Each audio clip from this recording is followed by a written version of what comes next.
and welcome to the Hadassah Collective podcast. I'm your host, Claire Marinan. The Hadassah Collective is a unique, wellness-centered community created in and inspired by India, the birthplace of holistic health disciplines. The Hadassah Collective podcast brings together a carefully curated selection of my most trusted and inspiring innovators from every area of the health and wellness space. I invite my guests to freely share their gifts, their wisdom, their journeys, and their diverse points of view, discussing a vast range of topics including shutdown and self-isolation strategies, integrated diet and fitness, yogic science, modern mental health, and holistic lifestyle, all to inspire you with relatable tools to help you consciously customize, support, and expand your life. In this week's episode, I'm speaking with Shannon, the creator and founder of the Nourish Hub company and Nourish Hub Cacao. Today, we will be talking deeply about womb wisdom and the magic of ceremonial cacao, menstrual cycle charting, and the power of aligning your life to the energetics of your moon cycle. So we really do talk deeply about this and how we can really make small adjustments in our life to align with the cycle and flow of how we were created to be as women, and really acknowledge and honor the energy of that and the ebbs and flows of the energy throughout our cycle, and how we can really sort of reattune our life to give honor to that. So I hope you enjoy this, and I hope you get a lot out of this episode. Hi, Shan. Welcome to the Hadassah Collective. It's fantastic to have you here. I'm so looking forward to this conversation about intuitive womb wisdom and menstrual cycle alignment and intuition, and also the beautiful magic of cacao. Yeah, thank you for having me, Claire. Absolute honor to be here today. Wonderful. Wonderful. So let's just start. If you can give our listeners just a brief overview of who you are and where you are from a 3D physical perspective and what you do as well. Yeah, sure. So my name is Shannon and I run a business called Nourish Hub Co. and I am based in Melbourne, Australia. This business for me really started off as purely just running women's circles and really gathering like-minded groups of people to come together on a monthly basis. And I guess it's really just evolved from there over the past about 18 months now. So now I still run women's circles, but they are more focused on ceremonial grade cacao, as that is a product that I offer and that I have developed a very deep personal relationship with. So I sell ceremonial grade cacao and also run monthly cacao ceremonies. And I also am a menstrual cycle mentor, so focusing on menstrual cycle charting and helping people to really deeply understand the ebbs and flows that they move through. And then aside from that, I also do a few other things, very multi-passionate, run retreats and also do energy healings. Fantastic, fantastic. And how did you get started on this path? Like maybe describe some of your early life, where you grew up, what that time in your life looked like, and were there any glimpses of this journey in your early life? It's a really interesting question, this one, and one I get asked all the time, and I never really know how to answer it because, yeah, I often feel like I've lived multiple lives in this one life. You know, it's just like we evolve and grow so quickly, it seems sometimes, and it's hard to really think back as to like a pivotal moment in time when this journey started. But I guess for me, growing up, I always just felt like I didn't belong in a way. I felt like I was kind of on the outside looking in, thinking, surely there has to be more to life than this. You know, I never resonated with, particularly when I was in school, thinking about what I wanted to do after school. And I was a very high achiever. I still am. I'm a recovering high achiever, recovering perfectionist. And yeah, a lot of my work back then was really focused on my output and my achievements. I was, you know, class captain, school captain, house captain, Wow. basketball captain, all the things. And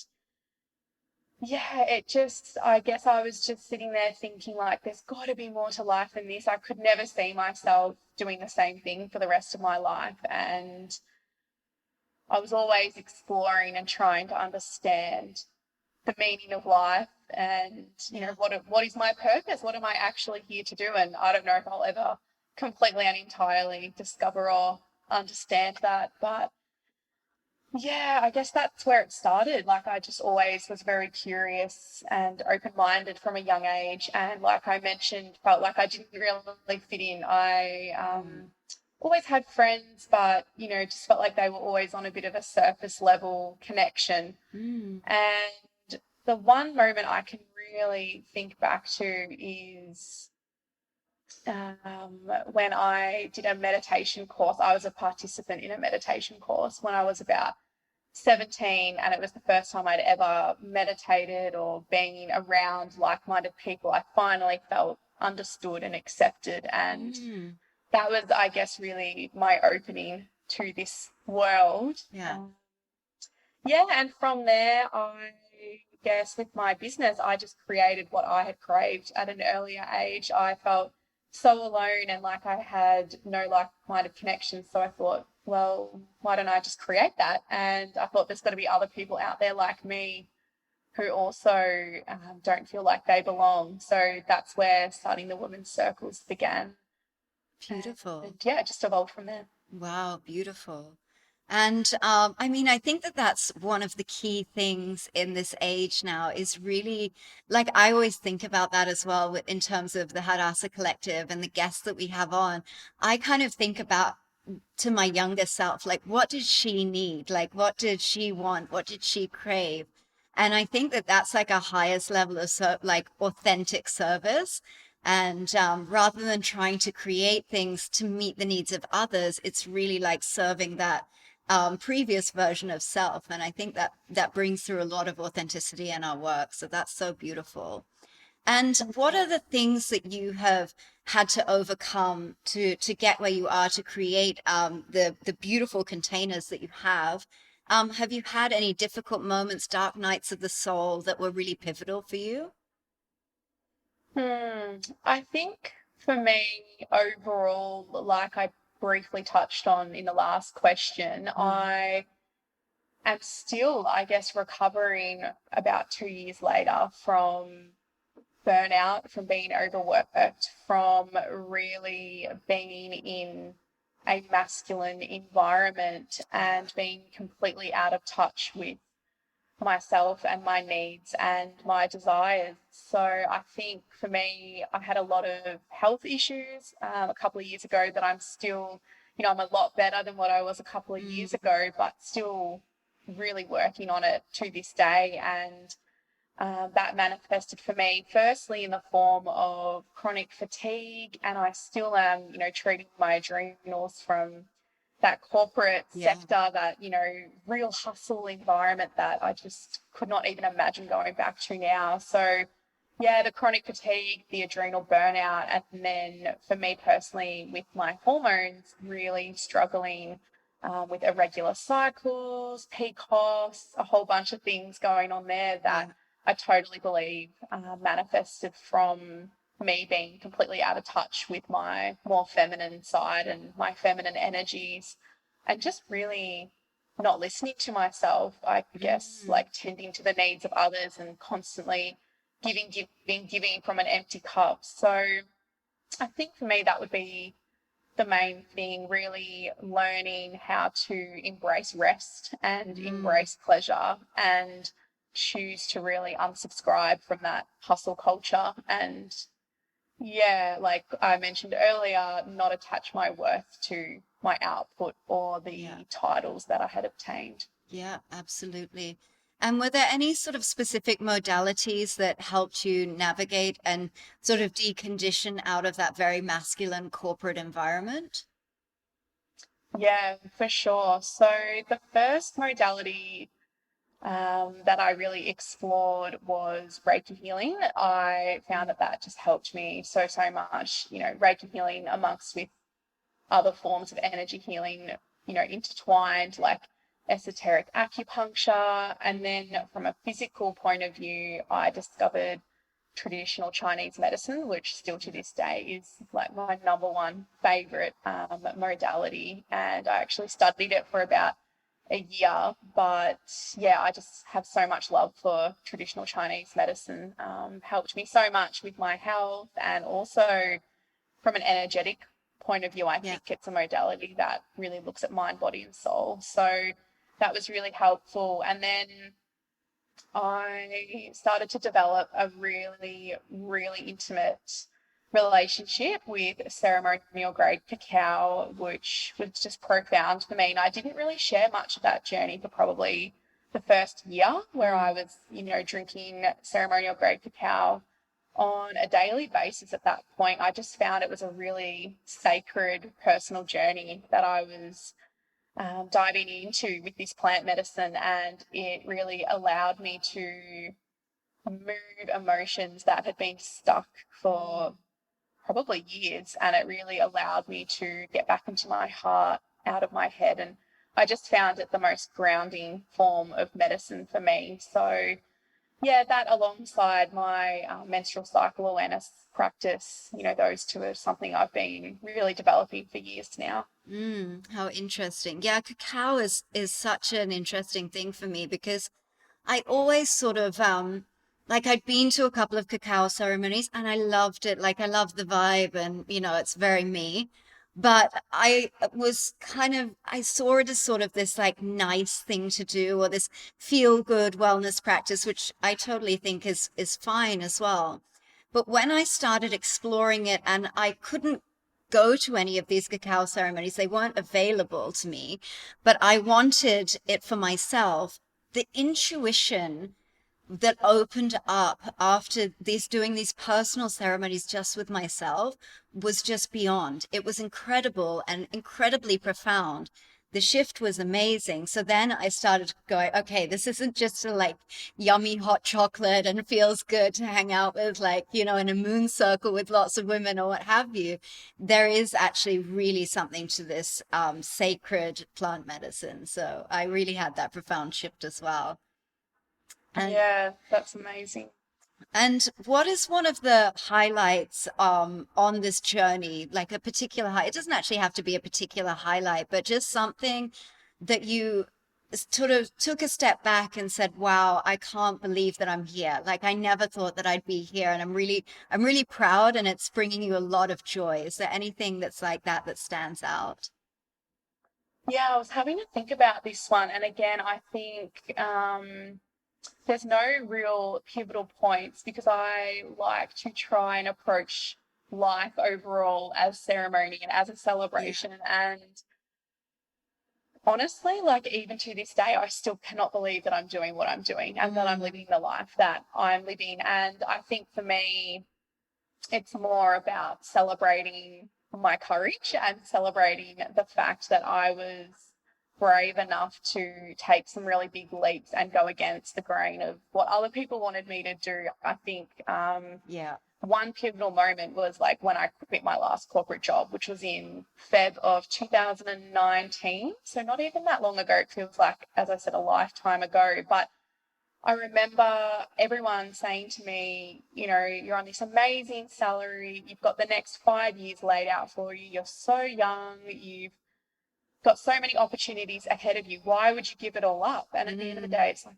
well, because life's too short and this isn't what I want to be doing. Like, yes, it might make sense on a human level. It's very yeah. secure, very stable, probably ticks all the boxes for someone else. But for me, in my heart, I wasn't feeling fulfilled and I wasn't happy. And I just felt like every single day I was going through the motions and I wasn't actually experiencing life or feeling present in Yeah. every moment. And for me to, I just moved out of home as well. So for me to just like put everything on the table and take a huge leap to quit my job, I had nothing else lined up. I had no idea what I wanted to do, but I just knew. I kept getting tapped on the shoulder saying, if you actually want to figure out what it is you want to do, like you Yeah. have to make room and you have to make space.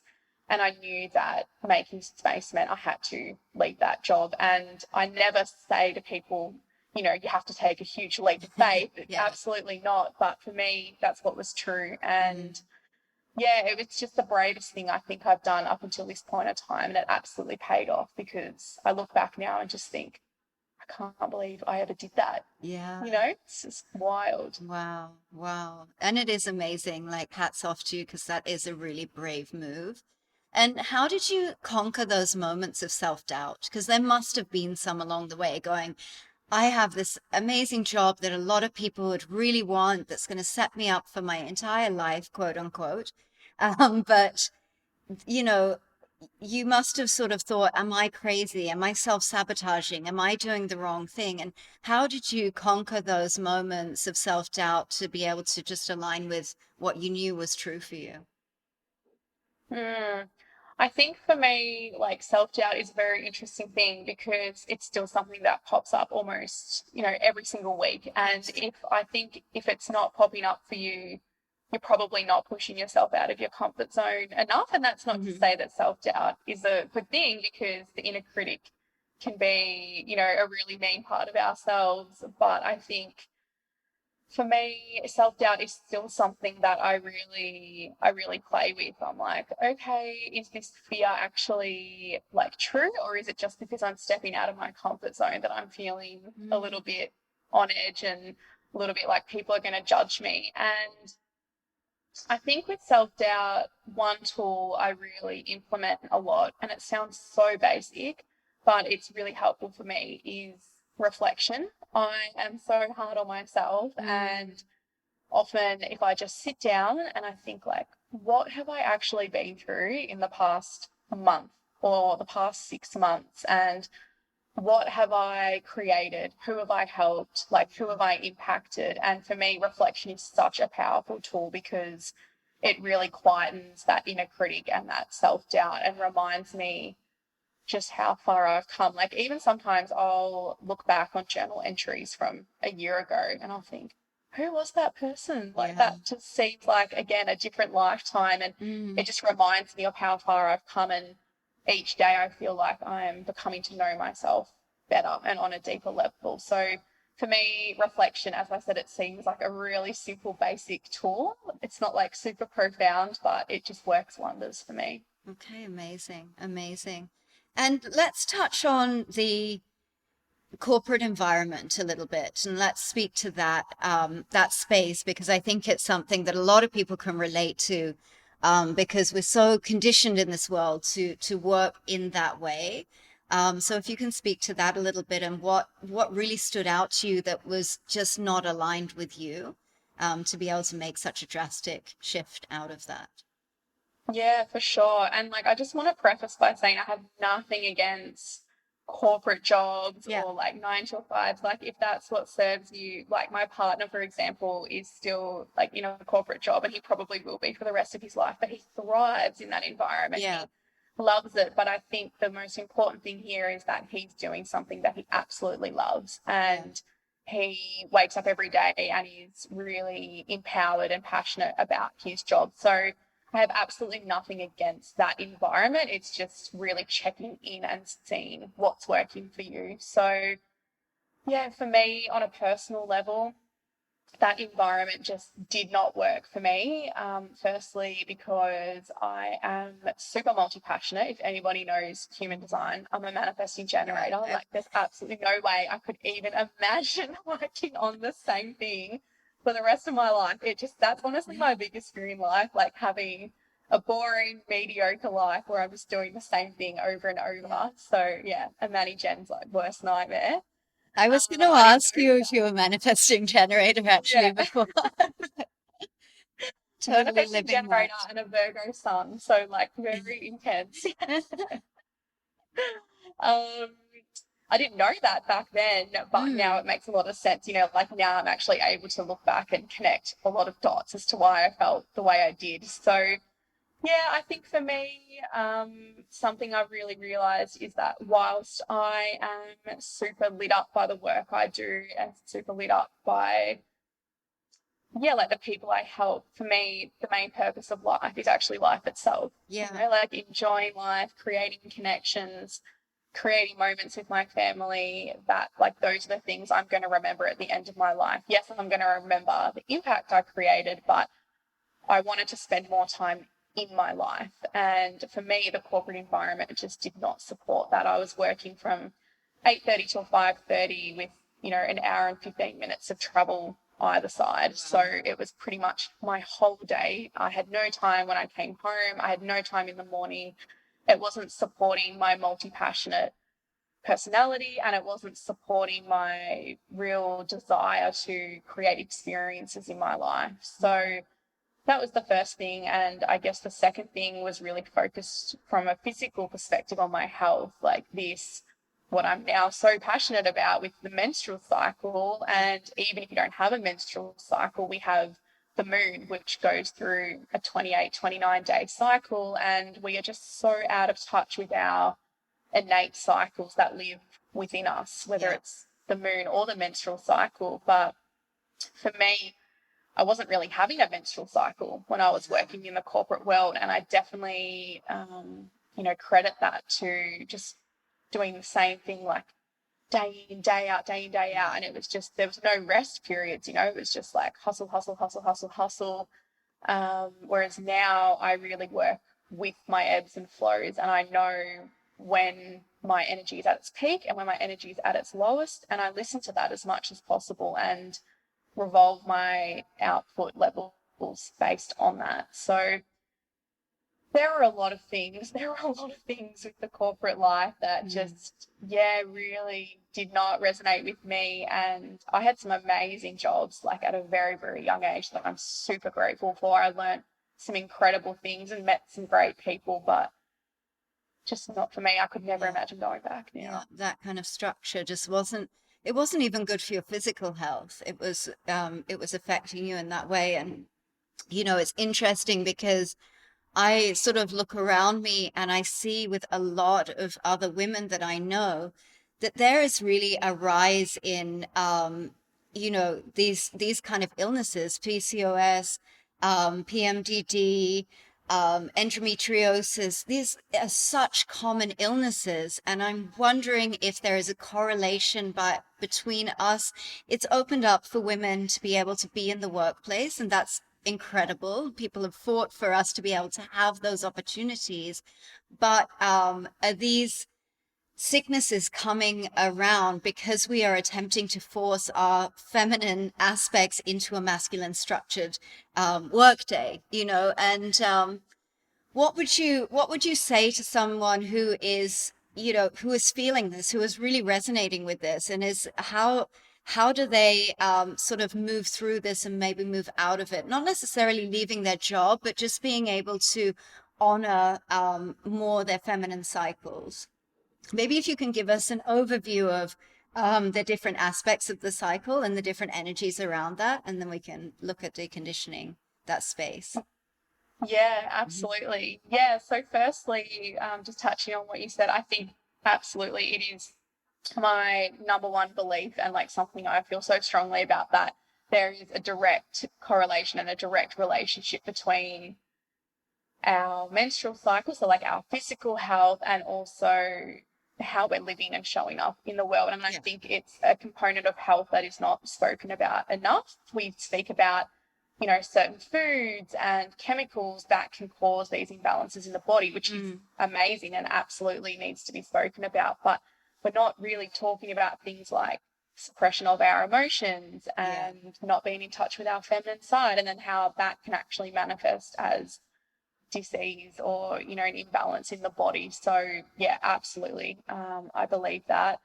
And in terms of the menstrual cycle, the way that I break it down is into 4 phases. And to make this like super easy to understand, I adopt a teaching that I learned from my teacher, Claire Baker, about the 4 seasons of the year. So we start at menstruation, which is approximately, and when I say approximately, please don't take these like days of the cycle for, just use what resonates for you. Because as an example, I do not have a regular cycle. My cycle varies anywhere between 34 days to like 50 days. So these days aren't even relevant to me. So what I always say to people is like, just adapt this framework to your cycle. And the more that you use this framework, the more you'll understand which phase or which season you're in. It's really important to understand that. Just because you may have an irregular cycle, it doesn't mean you can't use menstrual cycle awareness. Yeah. I think even for people that really do have an irregular cycle, it's even more important to sort of tune into that, because then you can begin to be honoring these phases and maybe even bringing back some regularity into that when you honor these spaces, I think. Yeah, for sure. And I always say with menstrual cycle awareness, for me, the greatest thing is that it can act as a tool for self-acceptance. Like, we're so hard on ourselves these days. And if we understand where we're at on a hormonal level and, yeah, from a menstrual cycle awareness perspective, we're a lot more accepting of what we're going through in terms of like physical, emotional, spiritual emotions. Yeah. So, And honoring absolutely. that, I think that's really beautiful. So even on those days when you're kind of, beating yourself up because either you're not motivated or you're grumpy or you're angry or whatever, when you can kind of tune into that and go, hang on a second, that's actually okay for me to be that right now and feel that right now. That's a whole new level of self-acceptance that to tune into. And I think that's beautiful. Totally. And it's a tool for validation, like not for making excuses, but for actually being like, it's okay that I feel like this, because around this time of my last cycle, I was feeling very similar. So by using menstrual cycle awareness, it really enables us to identify patterns from one cycle to the next. And, when we're on a certain day and we're feeling a certain way, like, why am I feeling like this? Is there something wrong with me? If we've actually been tracking our cycle previously, we're able to really connect those dots and make patterns between one cycle to the next. So, yeah, it's a really, really amazing tool for self-acceptance and validation.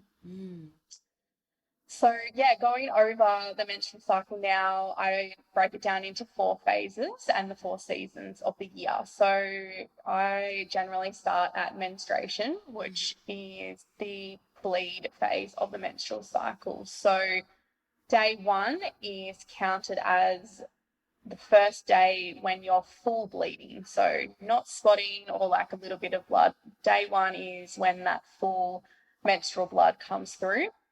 And this phase generally lasts between days 1 until 5, sometimes, give or take a couple of days. And this phase of the cycle is similar to winter when we're thinking about the seasons of the year. So if you think about winter, it's generally a time of hibernation, it's a time of rest, it's a time where, we generally need to like eat a little bit more food, and all of the flowers and the blooms have come off the trees. So that's how I'd like to imagine, where possible, most people are spending this phase of the cycle. They're spending it resting and really recuperating and building up their energy reserves.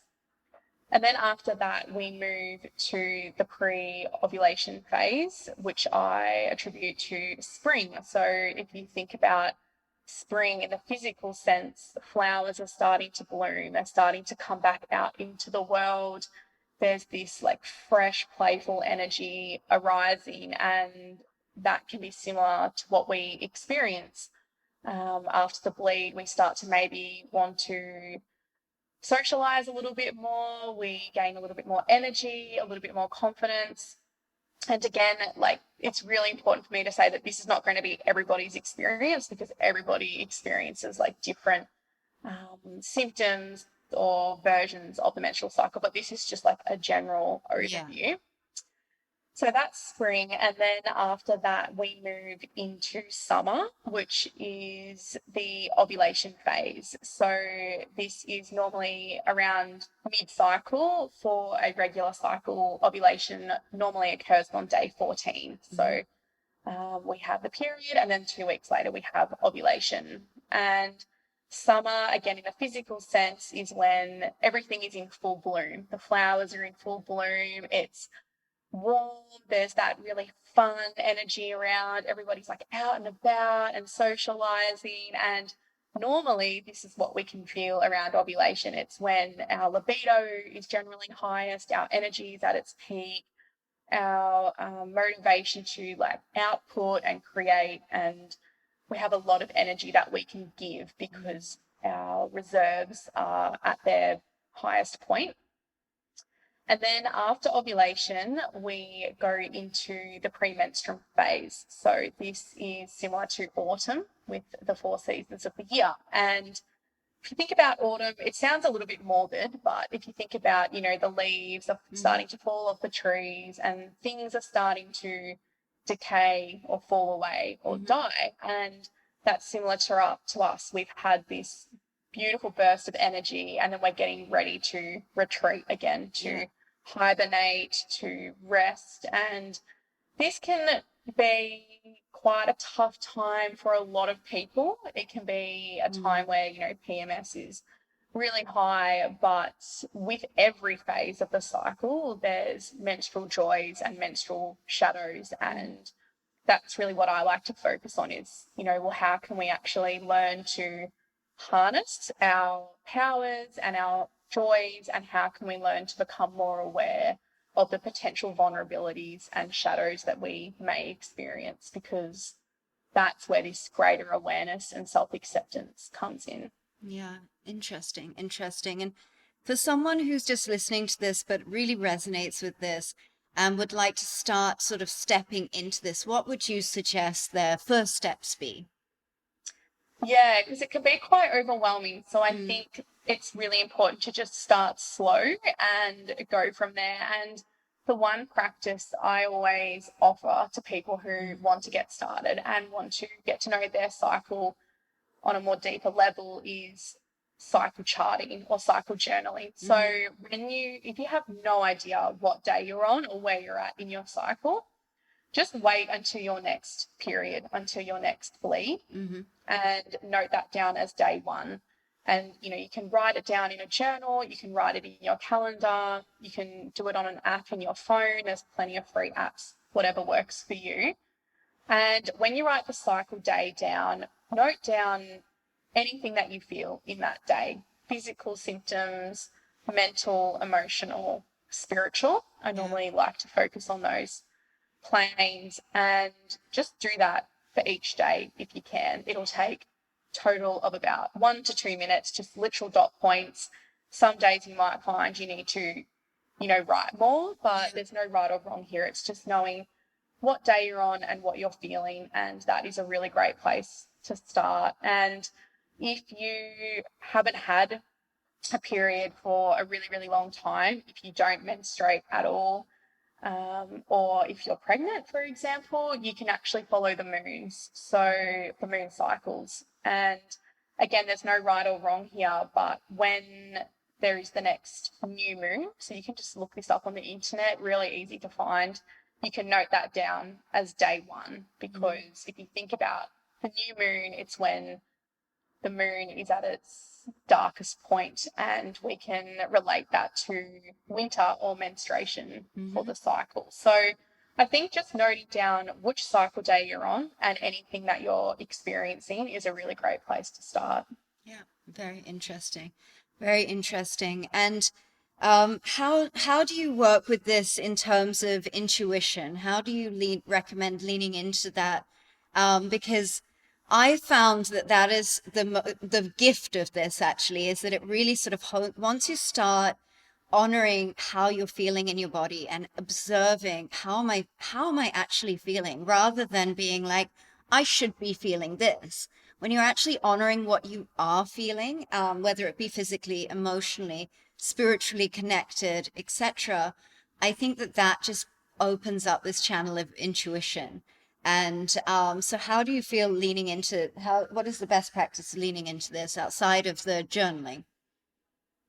Yeah, for sure. Look, I think the journaling is really, really powerful because, like you said, it connects us with our own personal experience. And I always say to people, your intuition and your experience of your cycle trumps any knowledge I will ever teach you. Like, Yeah. you have all the wisdom inside of you, and for example, like my menstrual cycle experience is quite different to that of the general framework teaching. Like ovulation for me can be a time that's quite difficult, quite tough, and I experience quite a lot of symptoms. But then when I have like the bleed, it's like pure bliss for me. So I think just really tuning into how you feel and what your experience is really powerful. And maybe thinking about what self-care exercises you can do around different phases of the cycle. So this is something I always encourage people to do rather than having like the same daily routine or the same practices that we do every single day. Whilst that might be beneficial for some people, what if we just like sat every single day, took some deep breaths and tuned into what would serve us on that very day? Because we're cyclic beings, and again, we're cyclic beings by having a menstrual cycle. But if you don't have a menstrual cycle, we can connect with the moon, because the moon really affects our energy and where we're at. So I think really tuning in, like connecting with your intuition by asking what you need and what self-care you need on that day is really, really powerful. Yeah. That was one of the biggest things when I first discovered this a long time ago. I think I read a book called Woman Code, and I can't remember the name of who wrote it, but I'll put it in the show notes. And she again was talking about the cycle syncing. And one of the things that really stood out to me was that I used to set myself these ridiculous workout schedules, and I'd be so upset with myself if I didn't stick to them, because I'd stick to them for like a week, and then the next week I'd kind of go off me, and I'd be tired, or I wouldn't be motivated to do it. And I used to really be hard on myself, like, why can't I be motivated? Why can't I, push through? And what this made me realize was I'm not meant to have that level of energy through the entire month, every single day of the month. And so that really was a great validation tool and a great encouragement to me, because I was like, just let that go. And so that really shifted things for me in terms of the kind of exercise that I do at different periods of the month, and even like what I eat, I'm a lot less hard on myself in that respect as well, because that is also going to go up and down as you venture through the cycle. So I think that that's really, really powerful. And so now let's just pivot into ceremonial cacao and how this came into your life and how this sort of aligns with this menstrual cycle tracking as well. Yeah, oh, such a big journey again. It feels like I can't even imagine my life without it now. But as I mentioned earlier, something I'm really, really passionate about is anytime I teach something or I offer something to the world through my business, it's really important to me that I have embodied that myself for a period of time. And I think this is really, really important for anybody who is choosing to align with a certain, teacher, healer, etc., or anyone who is thinking about starting a business or doing work in a certain area. Think about what embodiment means to you, and think about what an embodied person, like who an embodied person is. Because for me, like ceremonial grade cacao was never something I imagined to be including in my business. It was something that I started drinking myself and developed this deep, deep relationship with it. And again, it's hard to pinpoint an exact moment in time, but I just remember having it at an event one time and just thinking, what is this? Like, this is just amazing. And I really had an amazing experience with it in terms of deep connection to my intuition and creativity. I just found my creativity in particular just went through the roof because it really brought me into my heart and got me out of my head, where I used to spend a lot of time being that high achiever and, recovering from that corporate environment. I was in my head a lot. So this plant medicine really allowed me to be more grounded and practice from the heart. So yeah, I had it a couple of times at a few events, and then I started having it pretty much every single day, which I don't do now, but I would sit in meditation and have a cup of cacao and just see what flowed from there. And I just felt so much more embodied and grounded. And yeah, the way it started, I was running my women's circles when I started my business, and one day I just got a really deep intuitive call to offer it at the circle, and I made up a beautiful batch for all the people who were there and offered it to them. And they're like, "What is this? This is amazing!" And I spoke to the history of it and acknowledging and respecting the culture and how it was different from normal cacao. And it just evolved naturally. People were asking, where can I get it from? Where can I get it from? And here we are. Yeah, So, yeah. amazing, amazing. And yeah, your Nourish Hub cacao is just so powerful and so popular now. It's incredible. I'm so happy for you in that space. And so why don't we talk about those things, the history of cacao and also the difference between ceremonial cacao, grade cacao, and regular cacao? Yeah, sure. So I could talk about this forever, but Mhm. long story short, ceremonial grade cacao is very, very different to cacao powder or cacao that you would buy from the health food store. Both are amazing, and cacao powder absolutely has great health benefits, Mhm. but very, very different to ceremonial grade cacao in terms of how and where it is sourced from, and also the fact that from a physical perspective, ceremonial grade cacao, you're experiencing the entirety of cacao. So it has cacao butter in it, whereas with Mm. cacao powder, generally the cacao butter has actually been removed, and that then removes a lot of the nutritional, medicinal, and energetic properties of cacao. And ceremonial grade cacao comes from a very rare strain called the Cirilio strain, and it's just really important to be discerning about where your cacao is sourced from, because it Mm. is an ancient plant medicine and we have to honour those Indigenous communities and those Yeah. Indigenous cultures. So I source my cacao directly from family owned farms in Peru. So I work directly with them to make sure, I'm supporting their traditional ways of being and also supporting the actual cultivation and harvesting of these rare strains, Yeah. because we have to protect them at the end of the day. So, um, yeah, the sourcing is really, really important. Um, and then what was your other question? How it's different from cacao powder and the sourcing. And yeah, the Is that covered? sourcing and sort of the history of the ceremonial cacao.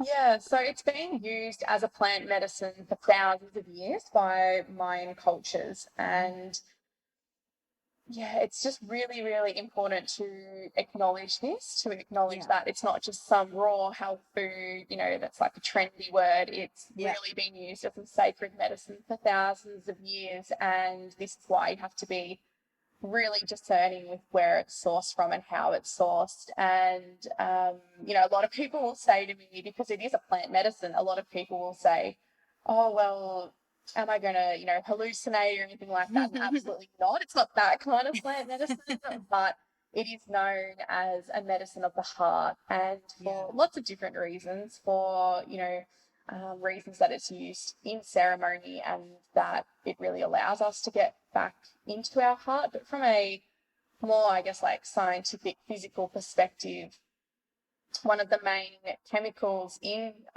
pure ceremonial grade cacao is theobromine, and it is a stimulant, but it's very, very different to caffeine that you would Hmm. find in coffee, let's say. So caffeine is a nervous system stimulant, which is Yeah. why some people experience anxiety or they get a little bit jittery, whereas theobromine is actually a cardiac stimulant. So Mm. related to the heart and a vasodilator, and really opens the heart. So yeah, it's very, very different. It hasn't undergone any processing. So again, like I mentioned, the butter hasn't been removed and it hasn't been tempered at all. It doesn't go through any heavy machinery. It's hand ground. It's, very, very potent in the way that it's made and prepared. Yeah, and honoring those ancient practices and continuing those ancient practices as well. And I think that we always have to be really mindful of those things, that it's like this isn't ours, it's not native to Australia. And so we need to be careful of not changing it into something that suits Australians, right? Just to use Australians as an example. But it's really like, if we're going to take these ancient practices, um, and actually get anything out of them, to be honest, then you need to be true to those original practices, right? There's no need to commercialize and to, shape them into something that suits us. It's like, if you want the benefits from those practices, then do those practices as they were, as they were intended. Totally. Yeah. Yeah, totally. And just be like super discerning about who you're buying from. Are Yeah. they working directly with local farmers in Peru or Guatemala or wherever their cacao comes from, or are they sourcing from the one centralized, commercial plantation? And are they partnered with a charity that they're giving back to support those, Yeah. local communities, or are they not? And yeah, I think as long as we are very respectful of these practices and acknowledge that they are ancient practices, then yeah. And also, our resource is energetics as well, right? And so making sure that our resource is going back to the land, is going back to the people of that land, and into the right space, not, making a big corporation bigger. It's actually going back, and our energetic resources nourishing that land again, for what we're taking from it. So yeah, it's very interesting. And who have been your major influences or sources of inspiration or mentors in your life? And these can either be public figures or personal people in your life. Yeah, I was thinking about this one as well. It's a hard one to answer. I've definitely had, I hate this thing of self-made. It just doesn't resonate with me at all. It never has. I don't think it ever will. Like, absolutely, I work very, hard to, or I've worked very hard to get where I am on like a physical, emotional, mental, spiritual level, but I definitely haven't done it alone. I've had support from multiple mentors throughout my business, and yeah, like I don't know if I've had one source of inspiration or anyone that like I really, I guess, look up to. I think like when I was thinking about this question, my intuition was really telling me to just come back to my family. Like for me, they are just my constant guiding light, and wanting to spend more time with them and create a better life for my family, and actually create a life for myself where I'm able to spend more time with them and like create precious moments, because life is just so short. And if there's anything that really inspires me and motivates me in my work, it's them. Like I just, do it all for them, and to spend time with them, and, hopefully one day impact them in really profound ways. So yeah, it's a tricky one to answer, but I would say my family is definitely like my ongoing source of inspiration. Yeah, lovely. And what resources would you recommend that you think would be useful to our listeners in the space of menstrual cycle charting, womb wisdom, or even cacao as well? Are there any people, podcasts or YouTube channels or books that you think would be useful? In terms of menstrual cycle awareness, I would highly recommend Claire Baker. She is my teacher and who I've studied with for the past about 12 months. She is a period coach. She's also an author. She has an amazing book called 50 Things You Need to Know About Your Period. She is also a natural fertility teacher. She's amazing. I have a lot of respect for her. And yeah, she's definitely been, a huge mentor for me. I also love Maisie Hill, who has an amazing book called Period Power, one of my favourite books. I'd say those are the two that I really, there's so many I could mention, but in terms of who I've really closely learnt from, another one would be just thinking about Chinese medicine because of the huge impact it's had on my work and on my personal life. Lauren Curtin, who is an Australian Chinese medicine practitioner. She really focuses in the area of reproductive health. She's an incredible resource and offers a lot of amazing free knowledge. In terms of cacao, interesting one, because again, I think it's really something you have to Experience. explore, Yeah. explore, experience, and develop a relationship with yourself. If people want to know more about like how to prepare the cacao, how to create a ceremony for self, more about the sourcing, like I have all of this on my blog, on my website. But in terms of specific resources, I think, you know, you are the resource to knowing how you experience cacao. It's a very individual experience. Amazing, amazing. And so tell us a little bit about your women's circles. Like, what can people expect from these women's circles? How does it feel? What does it look like? And what are some of the practices that you do in this space?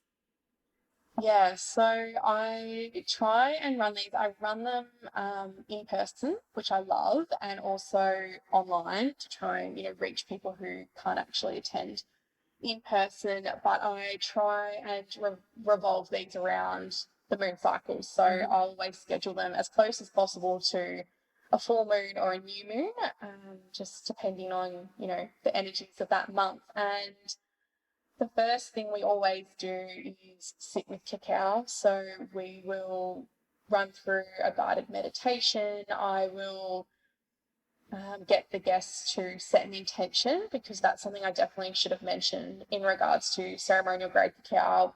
It works very, very powerfully with an intention. And like the intention can be anything from something we'd like to release to something we'd like to call in to a way we would like to feel. So the first thing we always do is go within and take a few deep breaths and set an intention before we even take a sip of that ceremonial grade cacao. And yeah, then we, you know, go around a circle. I do a lot of sharing in my circles, which like often freaks people out a little bit, but by the end, everyone's super grateful that it's been that setting, because I think, yeah, it's just this thing that we're conditioned to do we get like really scared about sharing our voice and sharing our desires and being vulnerable, but this vulnerability really creates connection. And I think often when we are empowered and enabled to share our voice, it's just amazing the power we're able to step into. So I always say to people, of course, if you're not comfortable sharing, you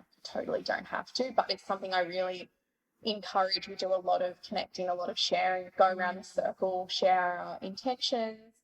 And then after that, I'll often explore just a couple of things. There's no real structure. It's just whatever feels. I tune in before the ceremonies and just see if there's like a prevalent theme that I think everyone could relate to. I normally pick up on like a collective energy or a collective theme that everyone's experiencing, and we'll explore that together. And then also talk about, you know, the current energetics that are unraveling with the moon and what zodiac it's in, etc. And there'll just be lots of connection, lots of sharing, a bit of like Reiki and sound healing at the end. Beautiful. So, yeah. I love that you focus on that space of sharing as well, because I think it's really powerful. I think that we've been so conditioned to obsess over experts and finding the expert in specific things, whereas I think that we can learn so much from each other and just sharing our own personal stories with each other. So I think that that's so powerful and so beautiful, to bring people together like that. So coming back to the present, what does your daily routine look like? I'm guessing it changes intuitively and as the cycle flows as well. Yeah, it does change every single day. I try and honor myself by having like daily non-negotiables, but then also honoring myself every day by tuning into, well, what actually feels good for me today, rather than what do I feel like I should be doing. I think there's this huge thing in society around obligation. You know, like, I should be doing this, I should be doing that. And it's like, okay, but like, what do you actually want to do? Because that's going to serve you best. So that's a really big one for me, and one that I'm always working on, being a high achiever and a Virgo as well. We like love our structures and our discipline. But for me, yeah, daily non-negotiables, movement, like I love what you said about letting go of that stigma and that pressure around doing the same form of exercise Yeah. every single day or every single week. It's really, really important. So, yeah, movement is a daily non negotiable for me. I just find I thrive when I have that daily movement. Yeah. Yeah, daily walk, or, I love doing weights and PT. That's what like works really well for me. It just changes, Yeah. swimming, Pilates, yoga. Very Mm. lucky to have access to a wide range. Um, I always have a cooked breakfast. It like seems like a weird one to include, but always it's really important to me. I think from a health, menstrual health perspective, warm cooked foods, and this is, also a Chinese medicine teaching, warm cooked foods are really, really nourishing for the body. So for me, that's what works best. I'll always like make the time to have a warm cooked breakfast. Mm.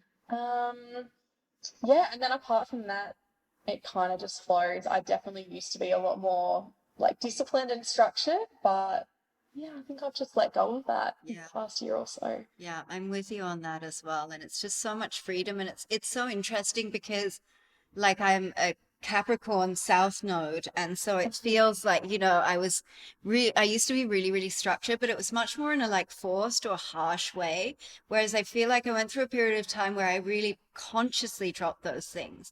And now I sort of have formed very naturally the rhythms and structures that really work for me and that I thrive in. So I think when people hear like, oh, I'm trying to let go of the structure, I'm trying to let go of the routine, they're just like, oh God, that just sounds so airy fairy and what have you. But what's interesting is that your intuition and your body sort of lead you to these natural structures that are much better suited for you than the outside world has told you you should do. And sometimes they align and sometimes they don't. And you've got to just know when the time for each is. I think that's the beauty of it. Yeah, totally. And I think like I still definitely have structures within my day, but Yeah. I can't remember who I learnt it from, but I really resonate personally with the idea and the concept of masculine and feminine energies and Mm. like the yin and the yang. And for me, I perceive the masculine as, this container, Yeah. and have to have that container. Otherwise, it is really all over the place and airy fairy. So I Yeah. create a container, and then it allows my feminine energy and spirit to kind of flow within the container. And what I mean by that is like I'll generally set a certain time for work, whether it be, I don't know, let's just hypothetically say 10 a.m. to 3 p.m. So like there's my structure. I know Yeah. that like those are my hours, but what I actually do within that time, I just intuitively move with it and see what happens. Well, I like the way you detailed that as you have certain non-negotiables. Like, and the non-negotiable for you example is movement. I love that that's so open. So, but it's some movement you're definitely going to do every day. But what that looks like, that's where you're leaning into your intuition and letting your body tell you what it needs in that space of Yeah. movement and space of work and space of food. And so I think that that's really a great takeaway. And apart from that, what is one practical practice or tip that you can leave with our listeners that they could implement today? Hmm. Something I always like to say to people is just do it. Like, just don't wait because life is too short. Whether it's something you've been thinking about pursuing or, yeah, something you've been thinking about doing, I just think like life is just way too short. And from a practical sense, I always say to people, all you need to think about is your one next step, whether it's getting started with a new practice or, starting a new business or going on a new adventure, whatever it is. Like, what is your one next step that you need to take to just get closer to that goal or to that thing that you're trying to achieve? And then you can work the rest out from there. And I know that sounds like, a bit airy fairy, but I think sometimes we get really overwhelmed with things that we want to do in life because there's so many steps to get where we want to be that it Yeah. seems so far away. And therefore what we do is we get fucking overwhelmed and we don't take any action at all. And Yeah. I always say to people, what's your one next step? Like, I'm sure you can just think of like what the one next thing is that you have to do, and your only job is to do that. And then once you've done that, take the one next step after that. And yeah, I just think life's too short to live a mediocre life and not do the things you want to do. Just go for it, follow what excites you and what brings you joy, and the rest will just make sense from there. Fantastic, fantastic. And where can our listeners find you if they'd like to know more about your work? Where can people get the ceremonial grade cacao from Nourish Hub? And where can people book your in-person or online women's circles and find out about your menstrual cycle coaching as well? Yeah, thank you. I am mostly active on Instagram. I have two Instagram accounts just to make it more complicated, but one for most of my offerings, which is at nourish.hub.co. And then I have one specifically for my ceremonial grade cacao, which is at Nourish Hub Cacao. And then also my website, which is www.nourishhub.com.au. Phenomenal, phenomenal. And is there anything else that I haven't asked you yet, but you really have on your heart to share? I don't think so. I just think people, I really want to touch on what you said earlier about thinking about you 2 or 3 years ago and then thinking about offering things from that space. And one of my greatest values, like I said, is embodiment. And I think this is like the truest way that we can be embodied, is thinking about what have I learned? What have I experienced? Who was I 2 or 3 years ago? Because probably people that you're serving or that you're connecting with, they're like mirrors, right? Like everybody is a mirror. So I find personally with my clients, they're me like 1 or 2 years ago. So I think showing up from that space of authenticity and from who we really are, unsubscribing from all of the marketing things like we should be doing this, you should be doing it this way, just serve from the heart and serve from your embodiment of like your experiences in life. It's just the greatest impact you can have on the world is to be you. Wonderful. Absolutely. Thank you so much for joining me, Shan. It's been a real pleasure. I've really enjoyed this conversation. Thank you so much for having me. Really appreciate it. I hope you enjoyed this episode and you got some things to take away from our amazing guests' insight. If you did enjoy this episode, please subscribe and also leave us a review. And for more information on the Hadassah Collective, you can visit our Instagram page at Hadassah Collective. I hope you'll join me again for our next episode at the same time next week. And until then, have a wonderful week.